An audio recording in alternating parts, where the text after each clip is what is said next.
네, 국회에서는 긴급 현안 보고가 진행됩니다. 경찰청과 법무부가 대상인데 유병헌 시신 논란을 두고 여야 의원들의 강한 질타가 예상됩니다. 국회로 가보도록 하겠습니다. 김웅래 기자.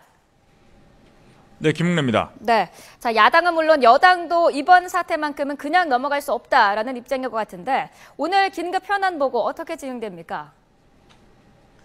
네, 오늘 국회 긴급 현안 보고는 오전 10시부터 진행됩니다. 국회 법제사법위원회는 황교안 법무부 장관, 안전행정위원회는 이성한 경찰청장 등으로부터 보고를 받습니다.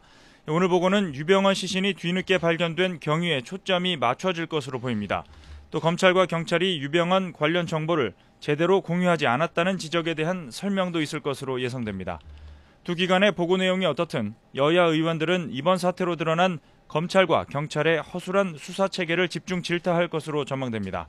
특히 유병헌 은신처를 덮쳤을 때 유병헌을 코앞에 두고도 놓친 점, 또 수색범위 안에 유병헌의 시신이 수십일 동안 방치됐던 점 등에 대해 책임을 물을 것으로 예상됩니다. 하루 이틀 일은 아니지만 검찰과 경찰의 불협화음에 대한 지적도 잇따를 것으로 보입니다. 여야 의원들은 하나같이 경찰이 유병헌으로 의심되는 변사체의 신원을 확인하고 있을 무렵 검찰은 유병헌 구속영장 재발부에 대한 기자회견을 열어 체포 의지를 다진 데 대해 어이없다는 반응입니다.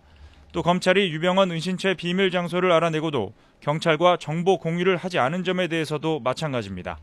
오늘 회의에서는 야당뿐 아니라 여당도 강한 목소리를 낼 것으로 보입니다. 특히 지도부 회의에서 이미 경찰 책임론이 강하게 제기됐었기 때문에 수사 책임자들에 대한 책임 추궁이 있을 것으로 전망됩니다.